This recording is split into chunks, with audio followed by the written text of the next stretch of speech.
자, 오늘 나누실 하나님의 말씀은 신명기 14장 22절에서 29절까지 말씀을 보겠습니다. 너는 마땅히 매년 토지 소산의 11조를 드릴 것이며 내 하나님 여호와 앞 고 여호와께서 그의 이름을 두시려고 택하신 곳에서 내 곡식과 포도주와 기름의 11조를 먹으며 또 내 소와 양의 처음 난 것을 먹고 내 하나님 여호와 경외하기를 항상 배울 것이니라. 그러나 내 하나님 여호와께서 자기 이름을 두시려고 택하신 곳이 내게서 너무 멀고 행로가 어려워서 내 하나님 여호와께서 그 풍부히 주신 것을 가지고 갈 수 없거든. 그것을 돈으로 바꾸어 그 돈을 싸가지고 내 하나님 여호와께서 택하신 곳으로 가서 내 마음에 원하는 모든 것을 그 돈으로 사되 소나 양이나 포도주나 독주 등 내 마음에 원하는 모든 것을 구하고 거기 내 하나님 여호와 앞에서 너와 내 건속이 함께 먹고 즐거워할 것이며 내 성읍에 거주하는 레위인은 너희 중에 분깃이나 기업이 없는 자이니 또한 벌벌이지 말지니라. 매 3년 끝에 그의 소산의 10분의 1을 다 내어 내 성읍에 저축하여 너희 중에 분깃이나 기업이 없는 레위인과 내 성중에 거류하는 객과 및 고아와 과부들이 와서 먹고 배부르게 하라. 그리하면 내 하나님 여호와께서 내 손으로 하는 범사에 내게 복을 주시리라. 아멘. 어제 오랜만에 새가족 신방을 좀 했어요. 우리 교회 새가족들이 오면 제가 반드시 가서 예배를 드리는데 오랜만에 이 코로나 끝나고 나서 신방을 했는데 참 좋더라고요. 남편이 이제 있는 시간에 함께 예배드리기 위해서 토요일 날 점심을 좀 와주셨으면 좋겠습니다 해가지고 기쁘게 달려가서 예배를 드렸는데 그 중심이 참 귀하다는 생각이 들고, 우리가 새로운 환경이나 어떤 새로운 교회를 적응하기 위해서 또 어떤 새로운 직장이나 할 때 하나님 앞에 예배를 드린다는 것이 참 이토록 소중한 것이다, 이게 다시금 느꼈던 시간이 됐습니다. 그래서 제가 그 가정을 위해서 어떤 말씀을 드릴까 하고 중보하고 기도하다가 제가 참 좋아하는 말씀이 있었어요. 그것을 좀 나눴는데 이 말씀을 여러분 오늘 잠깐 말씀을 드리고 좀 진행을 해보려고 합니다. 예레미야 17장 5절 말씀 보면은 이런 말씀이 있어요. 여호와께서 이와 같이 말씀하시니라 하고 무릇 사람을 믿으며 육신으로 그의 힘을 삼고 마음이 여호와께서 떠난 그 사람은 저주를 받을 것이다. 이게 인생을 살아갈 때 이렇게 살아가는 사람들이 있다는 얘기죠.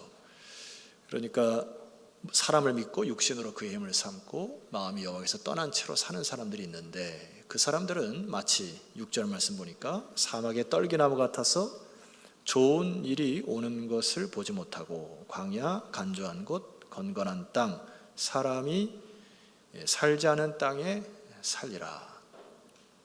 마치 그 사람의 인생을 그 떨기나무로 비유하죠. 여러분 그림을 보게 되면 이제 떨기나무는 바로 이렇게 왼쪽으로 보시면은 저게 이제 모세가 본 그 떨기나무의 일종인데 이게 이제 간조한 거 건강한 땅에 오래 있다가 뿌리를 내리지 못하면 저렇게 말라 비틀어지죠. 그래서 나중에는 그 사막에 보면은 이렇게 덩쿨채 막 날아다니는 것들 보이실 겁니다. 그것이 이제 떨기나무에서 떨어진 것들인데 메시지 성경을 보니까 그거를 이렇게 표현해요. 그는 아무것도 자라지 못하는 땅에서 뿌리 없이 방향 없이 살아간다. 그러니까 뭔가는 잘 사는 것 같은데 내 인생의 말미쯤 돼 보니까 뿌리가 없는 채로 향방 없이 살아가는 참 꿀꿀한 인생을 살아가게 됐다. 이게 어떤 한 인생을 표현하게 되는 거 아닙니까? 그런데 그와는 반대로 17장 7절 말씀 보면 이렇게 되어 있습니다. 그러나 무릇 여호와를 의지하며, 여기 의지라고 하는 단어는 여호와 안에서 산다, 영어 표현하면 dwell in 이런 단어를 쓰는데 하나님 안에 기거한다 이런 표현이고, 여호와를 의뢰한다 라고 하는 표현은 붙들어 사는 삶 이런 뜻을 얘기해요. 그러니까 이 세상에 살아갈 때 여호와의 말씀을 붙들고 사는 사람은 복을 받을 것인데 어떤 복을 받느냐 하면은 8절 말씀 보면은 그는 물가에 심어진 나무가 그 뿌리를 강변에 뻗치고 더위가 올지라도 두려워하지 아니하고 그 입이 청청하며 가무는 해도 걱정이 없고 결실이 그치지 아니한다. 마치 물가에 심어진 나무처럼 그 뿌리를 강변에 뻗치기 때문에 가뭄이 와도 걱정이 없고 청청하게 산다. 이게 또 하나의 인생을 노래하는 거 아닙니까? 그래서 그림을 보시게 되면은 이제 제가 딱 떠오르는 이제 그 나무 하나가 있는데, 이제 성경에 그 씨띠 나무라고 들어보셨죠? 예. 그 제가 이제 가끔 물어보면은 아시는 분은 이렇게 좀 끄덕해 주시면 제가 힘이 나서 할 테니까. 예. 씨띠 나무 들어보셨죠? 예, 훨씬 좋잖아요. 그거를 이제 성경에서는 조각목이라고 해요. 이 조각목은 그 아카시아 나무의 일종인데, 이게 거의 다 자란 이제 나무입니다. 그런데 이 나무의 특징은 그 뿌리가 아주 길게 내린 것은 100m까지 뻗는데요. 그때는 좀 놀래 주셔야 돼요. 뿌리를 계속 추적해 보면 100m까지 뻗어서 강변까지 뿌리를 내린다 합니다. 그러니까 감이 오고 환란이 오고 막 할 때도 계속 뿌리를 나는 나무죠. 그래서 이 나무는 일명 그 팔레스타인 지역에서는 썩지 않은 나무다. 그러니까 나무를 이렇게 건축을 하거나 하면 썩지 않은 나무로 대변되는 나무가 바로 조각목입니다. 자, 그런데 여러분 그 나무를 보시게 되면 굉장히 볼품이 없죠. 그리고 목수들이 계시면 저 나무를 가지고 뭐 집을 짓겠다고 생각을 안 할 거예요. 이리 삐뚤어지고 저리 다 자란 나무인데도 굉장히 삐뚤어짐이 많고 뒤틀림이 많고 옹이도 많고, 그렇죠, 가지도 많고. 그런데 성경의 언약궤를 비롯하여 대다수 성막의 그 재료가 조각목입니다. 여기 놀라운 하나님의 영적인 메시지가 있어요. 여러분, 우리가 저를 보거나 여러분의 인생에 보면 굉장히 볼품 없죠. 왜 그러세요? 네. 인생은 거기서 거기잖아요. 참 약하죠. 그리고 쉽게 삐지기도 하고 그냥 옹색하기도 하고, 우리 인생이 그렇지 않아요? 내가 나이가 들고 뭐 하면은 좀 더 여유가 있고 베풀고 막 이래야 되는데 참 그렇게 인생이 쉽지 않단 말입니다. 그리고 몸이 아프고 막 그러니까 인생에서 막 감사가 줄어지고 왜 인생이 이러니 막 그렇게 살잖아요. 근데 이 영적인 놀라운 비밀이 뭐냐면은 그런 조각목 같은 우리의 인생을 하나님이 들어 사용하셔서 이리 깎아내고 저리 깎아내고 이렇게 맞추고 하셔가지고 결과적으로 하나님의 성물이 될 때는 그 겉에다가 뭘 입힙니까? 순금을 입혀요. 순금을 입혀서 하나님의 영광을 위해서 사용되어야 되는 거예요. 이게 우리 자체는 볼품이 없으되 예수 그리스도의 순금과 같은 그 보혈의 피를 힘입어 순금이 여러분에게 입혀져서, 할렐루야, 하나님의 손에 들릴 때에 우리는 축복된 인생을 살아가는 것, 이게 바로 조각목에 주시는 그 영적인 원리 중에 하나인 것입니다. 자, 오늘 이 두 가지 인생을 제가 여러분에게 말씀을 좀 드렸는데, 육신의 힘을 의지하거나 혹은 사람을 믿거나 마음이 떠난 채로 살아가는 거, 결과적으로는 떨기나무의 인생을 사는 거예요. 그러나 여기 물가에 심겨진 나무처럼 환란이 오고 어려움이 당할 때 어떻게 하라고요? 뿌리를 깊게 내리는 겁니다. 계속해서 강변까지 뻗치는 거예요. 그럴 때 당장에는 어려워 보이고, 자녀를 키울 때도 그렇잖아요. 자꾸 뭔가를 의지해야 되고 뭔가를 돌리고 싶은데, 애들을 키울 때도 여호와 앞에 기도하는 시간, 말씀으로 양육하는 시간을 계속 늘려갈 때 뿌리를 깊게 내리는 거죠. 그럴 때 반드시 하나님께서 결실하게 하실 줄 믿습니다. 그래서 하나님이 모세에게 가나안 땅으로 들어갈 때에 새로운 나라, 새로운 백성으로 만드시고 너희들이 그 땅에 들어갈 때 이제 새로운 법, 새로운 말씀으로 살아라 하고, 결과적으로 뭐죠? 뿌리를 깊게 내리기를 원하시는 겁니다. 가나안 땅의 문화나 그들이 살아왔던 삶의 방식을 차치하고 이제는 나의 방식과 나의 방법대로 너희들이 계속해서 뿌리를 내 인생을 내리는 살아라. 이게 신명기의 말씀이에요. 모세 설교. 이 원리는 오늘날 저와 여러분에게도 동일한 것입니다. 자, 그런 의미로 오늘 14장 22절을 우리 한번 선포해 보면 좋겠습니다. 시작. 너는 마땅히 매년 토지 소산의 11조를 드릴 것이며. 자, 오늘 그 건축 얘기를 하면서 또 이게 또 11조 얘기까지 돼가지고 그 헌금에 대한 설교를 거의 안 하다가, 이게 오늘 우리가 메시지 보면 우리 교회는 한 달에 이렇게 정해진 말씀 따라 이제 가기 때문에 이 말씀을 통해서 하나님께 주신 말씀을 잘 받으셨으면 좋겠어요. 자, 여기 하나님께서 우리가 그 땅에 너희들이 들어가거든. 히브리 성경에 지난주에 말씀드렸지만은 따옴표나 느낌표나 물음표 이런 게 없다 말씀드렸어요. 부호가 아예 없습니다. 그런데 하나님이 모세를 통하여 강조하는 메시지가 뭐라 했죠? 부사입니다. 부사. 그러니까 여기에도 부사를 가만히 보면은 너는 마땅히 매년 토지 소산의 11조를 드려야 한다. 이 마땅이라는 얘기예요. 그러니까 너희들이 그 땅에 들어가면은 많은 사람들이 우상을 섬길 텐데 우상을 섬기는 목적이 뭐죠? 여러분들이 사주팔자를 보는 목적이 뭐예요? 세상 사람들이 내가 잘 되기를 바라는 거잖아요. 그러니까 악을 제거하고 복을 받으려고 하는 거. 그래서 내가 우상한테 얼마를 드리면은 계산을 해서 얼마를 받고 싶은 거, 이런 보상 개념이 있잖아요. 근데 하나님은 하나님께 11조를 드리는 것은 그런 보상의 개념이 아니다는 얘기입니다. 이거는 마땅히 드려야 할 내 백성들이 드려야 할 것이다.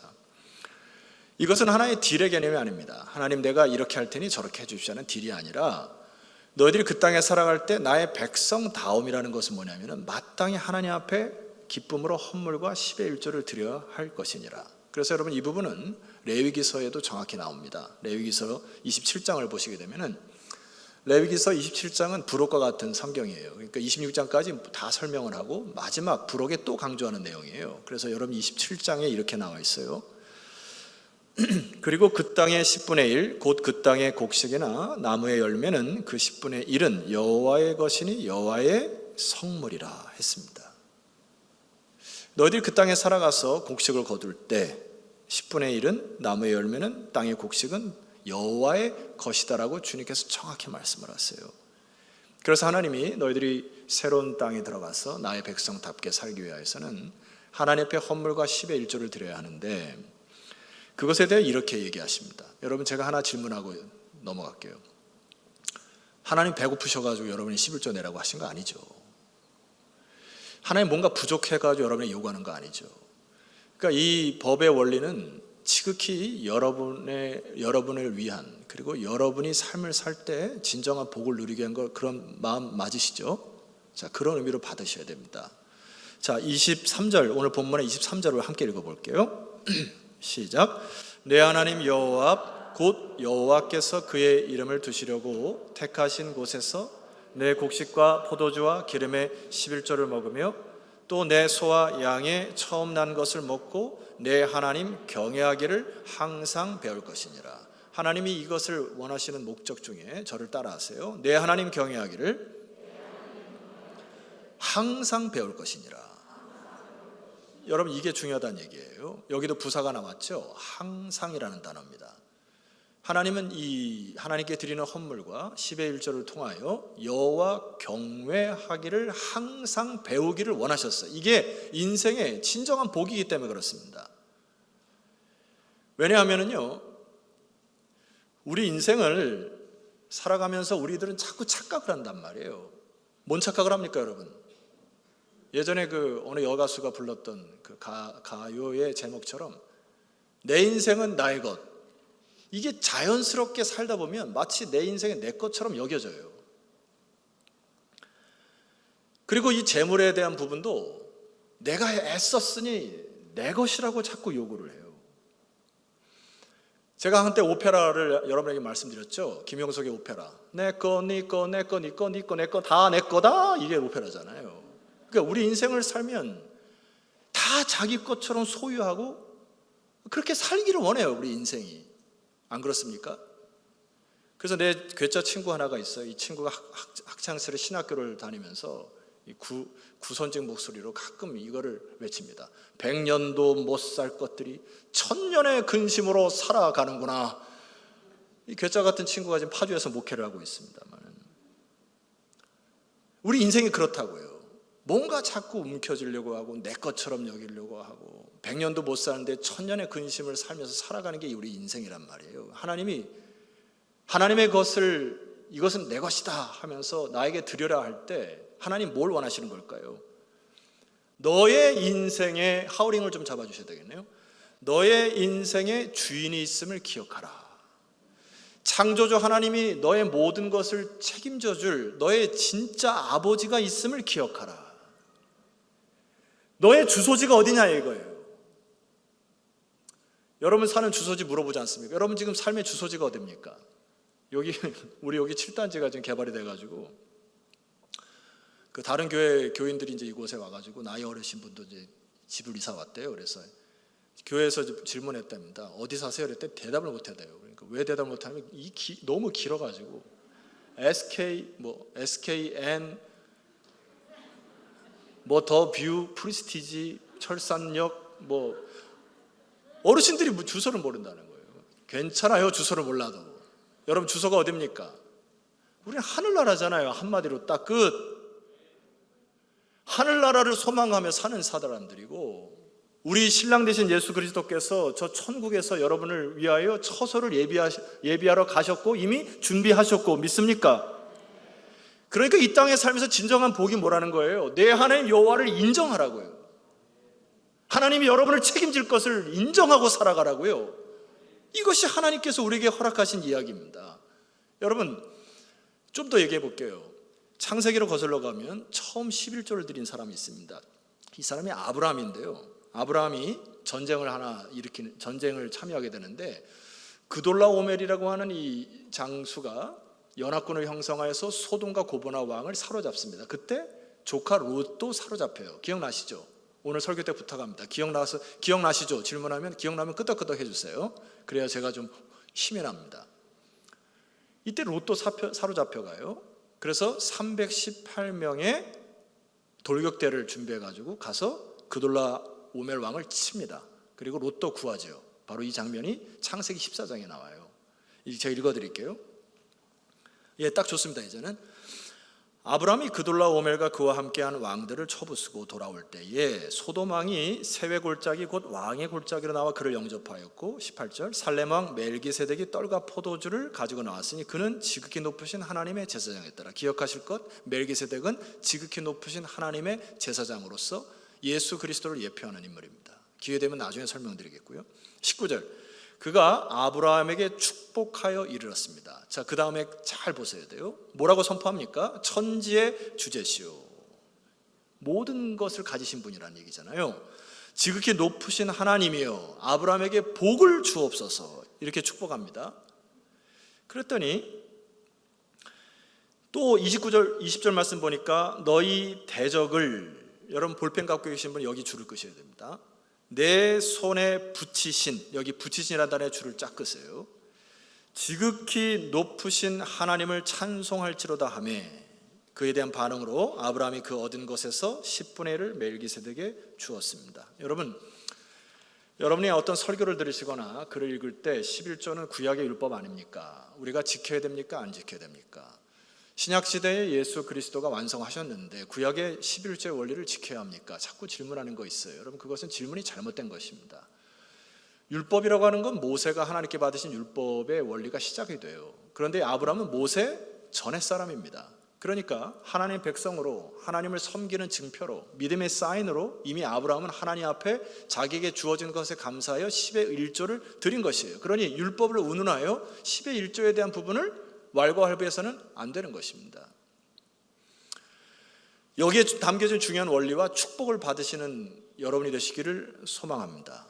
제가 다시 설명할게요. 멜기세덱에 나타나서 이렇게 얘기하는 거예요. 너희 대적을 내 손에 붙이신. 붙이신이라는 단어 줄을 껐죠. 여기 붙이신이라는 단어는 미겐이라는 히브리어 단어인데 히브리 성경에 3번밖에 안 쓰입니다. 그런데 여기 이 미겐이라는 단어는 넘겨주셨다라는 의미예요. 자, 한번 따져봅시다. 한 부족의 그돌라오멜 왕이 연합군을 형성하여 소돔과 고모라 왕을 쳤습니다. 아브라함은 몇 명을 데리고 왔다고요? 318명의 돌격대를 데리고 가서 그 연합군을 이길 수 있을까요? 없을까요? 턱도 없습니다. 아브라함이 그걸 안 거예요. 하나님께 기도해서 가긴 갔는데 그 연합군을 이길 힘이 없는 겁니다. 근데 하나님께 믿음으로 순종해 나갔더니 그 싸움을 대적의 손에서 붙여주신 것을 깨달은 거예요. 그래서 하나님께 감사함으로 10의 1조를 드리는 이 아브라함의 믿음의 행동을 봅니다. 여러분, 제가 질문해 볼게요. 여러분이 지금 이 자리에 앉아 있을 때까지 여러분의 계획, 여러분의 지식, 여러분이 몸 관리하고 했던 것으로만 앉아 있습니까? 턱도 없습니다. 보이지 않는 하나님의 손이 여러분을 큰 사고에서도 위험에서 여러분들을 보호하셨고, 수많은 갈등과 수많은 파산의 위기 속에서도 하나님이 여러분을 지혜를 허락하셨고, 수많은 인생의 질병 가운데서도 보이지 않는 바이러스를 하나님 막아주셨고, 그래서 우리 신앙인들의 고백이 뭐예요? 보이지 않는 하나님의 손이 나를 이곳까지 인도하셨다는 하나님의 은혜 아닙니까? 그것이 우리 신앙인들의 표지잖아요. 그래서 우리는 하나님의 주권을 인정하기 시작할 때 마음속에 담담히 찾아오는 거죠. 나의 인생을 주께서 이렇게 이끌으셨지만은 앞으로도 하나님의 손에 절대로 망하지 않는 나의 인생이 찾아올 것이다. 믿음 아닙니까?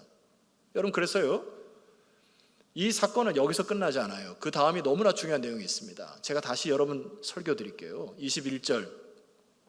이에 감격한 소돔왕이 아브라함에게 말합니다. 사람은 내게 보내고 물품은 내가 가지라. 수고한 그 대가를 주겠다 얘기하죠. 근데 아브라함이 이거에 대해서 반응을 이렇게 해요. 여러분 잘 보셔야 됩니다. 22절입니다. 아브라함이 소돔왕에게 이르되 천지의 주제이시오. 따라하죠. 멜기세덱의 그 축복. 내가 섬기는 하나님은 천지의 주제이십니다. 이렇게 선포해요. 지극히 높으신 하나님 여호와께 손을 들어 맹세합니다. 멜기세덱 왕을 내가 영접하여 이것은 내 힘과 지혜와 능이 아님을 선포하는 거죠. 자, 23절 말씀 보세요. 내 말이 내가 아브라함으로 치부하게 하였다 할까 하여. 이게 무슨 말이에요? 네가 나를 도와주는 알량함으로 내가 너의 도움을 받아서 부자가 됐다 할까 자존심이 상하여, 이런 뜻입니다. 그래서 너의 물품은 내가 받지 않겠다. 나는 하나님을 믿으니 네가 주는 이런 알량한 물품도 나는 받지 않아. 천지의 주제이신 아버지가 내 아버지시야. 하나님이 나의 인생을 책임져 줄 거야. 그러니 너의 그런 것들은 내가 받지 않아도 돼. 멋지지 않습니까? 여러분, 이것은 오늘날 삶에, 우리 현대인의 삶에 적용해야 될 것 아니에요? 수많은 타협이, 부조리와 같은 것들이 여러분들을 올가맬 때가 많지 않습니까? 하나님의 백성을 선포해야 되죠. 정직을 선포하고 진실을 선포하고, 내가 이까짓 안 먹어도 하나님께서 나를 먹여 살린다. 할렐루야. 정직이죠. 그것이 진실을, 그것이 하나님 백성 아닙니까? 여러분, 하나님 앞에 물질을 드리고 10의 을지를 드릴 때 우리가 넘기 힘든 탐욕이 물러간다고요. 탐욕이. 세상 사람은 탐욕의 노예가 되지 않습니까? 그러나 나의 모든 주권이 주께 있으므로 이것을 선포한 믿음 백성들은 탐욕에서 벗어날 줄 믿습니다. 탐욕에서 벗어나 우리는 어디까지 가야 되냐면은, 여러분, 사도 바울이 이렇게 고백을 해요. 사도 바울이 그의 인생의 전도행을 다 마감하고 예루살렘으로 가려고 하니까 많은 사람들이 만류하죠. 거기 가면 너 죽는다. 그러니까 사도 바울이 그래도 뿌리치고 밀레도 항구에서 에베소에 있는 장로들과 함께 마지막 만나는 장면이 있습니다. 기억나시죠? 예. 질문을 하지 않습니까? 이때 마지막 그 에베소 장로들을 향해서 고별 설교를 하는 장면이 사도행전 20장이에요. 20장이 이렇게 얘기를 합니다. 사도 바울이 그 고별 설교의 하나를 여러분에게 말씀드릴게요. 범사에 여러분에게 모본을 보여준 바와 같이 수고하여 약한 사람들을 돕고 또 주 예수께서 친히 말씀하신 바, 뭐라고 얘기했어요? 주는 것이 받는 것보다 복이 있다 하심을 기억하여야 할지니라. 마지막 떠나는 이별 장면에서 예수님이 말씀하신 장면을 통하여, 얘들아, 장로님들이요, 당신들이 이제 복음의 사람들이니 남은 인생을 주는 것이 받는 것보다 복이 있다 기억하고 사십시오. 질문합니다. 주는 것이 복됩니까? 받는 것이 복됩니까? 받는 것이 기쁩니까? 주는 것이 기쁩니까? 받는 거 기쁘죠? 나도 받는 거 기뻐요. 받았으면 좋겠어. 주는 것은요, 이상하게 더 기쁩니다. 하나님 만드신 원리예요. 이게 우리 안에 뿌려주신 신앙의 원리, 믿음의 원리. 제가 청소년 시절에 이 11조에 대한 시험에 들었었는데, 제가 11조를 청소년 때도 드렸거든요. 근데 그때 제가 벗어난 그 때가 있습니다. 수련회 때 한 강사 목사님 오셔가지고 이렇게 설교를 하더라고요. 인간의 최대 높이는 10m에서 11m입니다. 그래서 군대 가면 여러분 막타워라는 거 아시죠? 막타워에 올라가면은 밑에서 내려보면은 다리가 벌벌 떨려요. 처음 올라가면 다. 거기서 뛰어내리기가 어렵습니다. 근데 막타워에서 뛰어내리는 것은 막타워에서 뛰어내리게 올라가는 걸까요? 아니죠. 막타워에서 뛰어내려야만 그 다음에 헬기를 타서 레페를 할 수가 있고요. 그 다음에 낙하산을 타고 뛰어내릴 수가 있는 겁니다. 굉장히 공포죠. 뛰어내리는 게.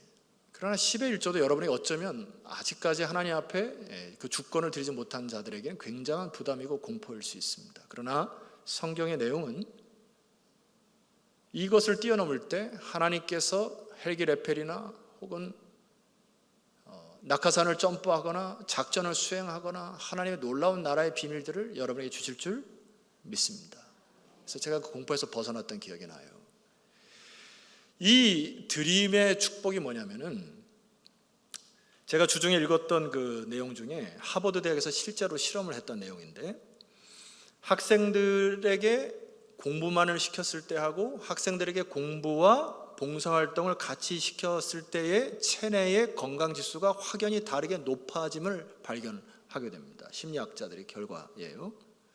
또 죽음을 앞둔 말기 환자들을 돕는 호스피스 사역 아시죠? 호스피스 하는 사역을 하는 사람들이 더 건강해진다는 얘기예요. 그러니까 내가 긍휼한 마음을 가지고 나의 힘과 에너지를 쏟을 때 이상하게 내 기운이 더 회복되는 것을 볼 수 있고 심지어 그 봉사에 대한 책만 읽었는데도 면역 기능이 올라간다는 이야기입니다. 놀랍죠? 이게 하나님 우리 인생을 만드신 귀중한 원리 중에 하나입니다. 여러분 따라합시다. 주는 것이 받는 것보다 복이 있습니다. 여러분 이것을 저는 참 감사한 거는 나의 인생에 하나님께 드리거나 시간을 드리거나 재물을 드리거나 내 재능을 드릴 때 희한한 방법으로 하나님의 역사로 채워주는 역사를 저는 경험해요. 그것이 수십 건이 됩니다. 여러분 그런 체험 있는 신앙이 되기를 주 이름으로 축원합니다. 조금 더 살펴볼게요. 이 11조 헌물은 하나님이 받으셔서 물론 하나님의 영광을 받으시지만은 그것을 사용하는 용도로 하나님 나라를 이루어 가시는 밑거름이 됩니다. 자, 오늘 24절 말씀 보세요. 14장 24절 그러나 내 하나님 여호와께서 자기 이름을 두시려고 택하신 곳이 내게서 너무 멀고 행로가 어려워서 내 하나님 여호와께서 그 풍부히 주신 것을 가지고 갈 수 없거든. 이게 무슨 말씀이냐면은 소나 양을 하나님께 첫 예물로 드리려고 가져가다가 소가 삐었거나 죽었거나 할 수도 있죠. 그러니까 어쩔 수 없는 상황이 벌어지거든 이런 뜻입니다. 25절 그것을 돈으로 바꾸어 그 돈을 싸가지고 내 하나님 여호와의 택하신 곳으로 가서 자 26절 보세요. 내 마음에 원하는 모든 것을 그 돈으로 사되 소나 양이나 포도주나 독주 등 내 마음에 원하는 것을 구하고 여기 독주는 발효주를 뜻합니다. 거기 내 하나님 중요하든 거기 내 하나님 여호와 앞에서 너와 내 권속 밥상 공동체라는 뜻이죠. 내 권속이 어떻게 해요? 함께 먹고 즐거워해야 된다. 여러분 그래서 교회 공동체는 세상과 다른 겁니다. 세상 사람들은 다 벌어서 자기 배를 채우는 거예요. 자기 자식밖에 모르는 거 아닙니까? 자기 인생밖에 모르잖아요. 그것은 세상 사람들 하나님 모르니까 그런 거고 하나님 나라 백성은 어떻게 하는 거예요? 하나님께서 부어주신 복을 가지고 하나님께 드림을 통하여 여호와 앞에 가서 내 권속이 함께 먹는 밥상 공동체, 어울린 공동체, 그래서 이 서로 즐거워하는 공동체, 이게 하나님 원하시는 새로운 나라, 새로운 백성들인 것이에요. 조금 더 확장이 됩니다. 27절 말씀 보니까 내 성읍에 거주하는 레위인은 너희 중에 분깃이나 기업이 없는 자이니 또한 저버리지 말지니라. 이때 당시에 레위인은 제사를 감당했던 사람들이잖아요. 오늘날은 목회자가 제사장이다 이렇게 동등하다 이렇게 얘기하고 싶지는 않습니다. 그러나 원리는 비슷해요. 이때 당시에도 풀타임으로 하나님의 나라를 위하여 헌신적으로 드렸던 사람들이 레위인이지 않습니까? 오늘날은 이제 목회자들이 성직자들인데 이 부분이 왜 중요하냐면은 여러분 사사시대를 보게 되면은 사사시대의 타락한 요인 중에 하나가 뭔지 아십니까? 레위인들이 제대로 생계 유지가 할 수 없으므로 돈이 많은 사람들이 레위인을 사는 겁니다. 돈으로. 당신 나에게 있어서 개인 제사장이 돼 주십시오 하고 들어가요. 가서 뭔 말 하겠어요? 그 사람이 잘못된 걸 지적할 수 있겠습니까? 하나님의 말씀 받은 걸 제대로 전달할 수 있겠어요? 자기를 개인이 먹여 살리는데 어떻게 바른 말을 할 수 있겠어요? 그러니까 사사시대에 개인 제사장을 두는 이런 유행이 있기 시작한 이유는 생계 유지가 어려우니까 생계를 따라서 레위인들, 오늘날로 하면 성직자들이 물질에 따라서 감으로 하나님의 말씀이 그 땅에 뿌려지지 않은 겁니다. 그러니 서서히 영적인 분위기가 무너진 것이에요. 그래서 여러분들이 드리는 헌금은 감사하게 성직자들이 생계 유지할 수 있는 것에 쓰여지는 것은 오늘날 원리도 맞습니다. 그러나 여기에 그치지가 않고 더 나가요. 28절 말씀 보십시다. 매 3년 끝에 그의 소산의 10분의 1을 다 내어 내 성읍에 저축해야 한다. 매년 하나님께 10의 1조를 드려서 이웃과 함께 먹는 밥상 공동체, 함께 어울림 공동체를 만드는 것 하나님 원하시는 건데 여러분 주목하셔야 돼요. 매 3년 끝, 그러니까 3년마다 한 번은 다시 목적 헌금을 만들어, 이런 뜻입니다. 29절, 너희 중에 잘 들으십시오. 분깃이나 기업이 없는 레위인과 아까 설명드렸고 내 성중에 거류하는 객과, 이 객은 누굴까요? 그때 당시에는 나그네죠. 오늘날로 말하면 난민들입니다. 이 땅에 와서 어쩔 수 없이 지금 우크라이나 난민들이 몰려오기도 하고 나라와 나라의 갈등 속에서 밀려서 기근을 피해서 이 땅에 들어온 난민들이 있지 않습니까? 그들은 법적 보호를 받기가 어려운 거예요. 그러니까 인간의 최하의 인생을 살아갑니다. 그때 하나님의 백성들이 뭐라는 겁니까? 그들을 돌봐야 한다는 거예요. 그들의 인권이 땅에 떨어지지 않도록 하나님께서 살아계시구나 하고 그들이 느낄 수 있도록 기독교인들이 나서서 그런 객들을 그리스도의 사랑으로 품기 시작할 때 하나님이 영광을 받으신다고. 할렐루야. 그 다음 말씀 보세요. 고아와 과부들이 와서 먹고 배부르게 하라. 자기의 자존심이 무너질수록 섬기는 게 아니고 너희들이 밭을 거둘 때 밭 모퉁이를 내주어서 그들이 자기의 자존심 구겨가면서 먹지 않도록 어렵고 힘든 자들이 하나님의 형상으로 잘 기쁘게 살아갈 수 있도록 내 백성들이 그들을 돌보라고 하나님이 대리자로 여러분을 삼으신 거예요. 자, 하나님 뭐라고 약속하십니까? 제가 이 말씀까지 달려왔는데요. 자, 그리하면 한번 읽어봅시다. 시작. 여호와께서 내 손으로 하는 범사에 내게 복을 주시리라. 저는 이 말씀을 100% 믿습니다. 하나님 살아가시기 때문에 여러분들이 드리는 것 외면하지 않으세요. 여러분들이 섬기는 것 다 지켜보고 계십니다. 여러분 사해라는 바다는 왜 썩습니까? 흘려보내지 않아서 그런 거예요. 갈릴리 땅, 갈릴리 바다 가보신 분 계세요? 갈릴리 바다 가면 굉장히 생명력이 넘죠. 베드로가 거기서 고기를 막 잡고 하죠. 왜 갈릴리 바다가 생명력이 있습니까? 저 북쪽의 헐몬산에서 내려오는 물을 받아다가 자기만 배 채우는 것이 아니라 그 물을 흘려보내죠. 요단강이 되어 밑으로 흘려보냅니다. 그러니 사는 거예요. 이 하나님의 백성이 원래 이걸 받으셔야 되죠. 여러분 가나안 땅이 젖과 꿀이 흐르는 땅이라고 기억하시는데 들어갔더니 포도고 송이가 크고 우유를 먹을 수 있고 그런 땅을 해서 젖과 꿀이 흐르는 땅일까요? 물론 눈에 보이는 땅이 그런 땅인데 하나님이 이걸 기대하신 겁니다. 저 땅이 자기 욕심으로 욕망으로 폐괴하고 꽉 차 있는데 내 백성이 들어가니까 그 땅이 객과 고아와 과부가 내 백성으로 인하여 살맛이 나는, 그래서 그 땅에 하나님의 나라가 이루어지는, 내 말씀에 듣고 순종하는 자들이 함께 모여 어울려 살고 어렵고 힘든 자들을 서로 끌어안아주고 살 때 비로소 그 땅이 천국 아니냐. 여러분 이 말씀에 순종하는 여러분 되기를 주의 이름으로 축원합니다. 마지막 제가 한 인물을 소개하고 오늘 말씀을 마칠까 해요. 제가 어제 제가 속한 목회자 그룹에서 공동체 성경 읽기를 매일 하고 있는데 제가 어제 역대상 28장 29장을 읽었거든요. 묵상을 했는데 제가 만약에 하나님의 부르심을 받거든 저의 장례식 때에 역대상 28장 오늘 제가 소개한 본문을 꼭 선포해 주시면 감사하겠어요. 너무나 제가 은혜를 받았고 이것이 마지막에 이렇게 내 인생을 소개할 수 있다면 그보다 더 큰 축복이 없다 생각합니다. 소개시켜 드릴게요. 역대상 28장은 이제 다윗이 성전을 질 수 없다는 말을 듣고 솔로몬에게 모든 것을 이양을 하고 그 아들 솔로몬에게 부탁하는 메시지입니다. 화면을 통해서 보실까요? 역대상 28장 9절. 내 아들 솔로몬아, 너는 내 아버지의 하나님을 알고 온전한 마음과 기쁜 뜻으로 섬길지어다. 이게 뭐죠?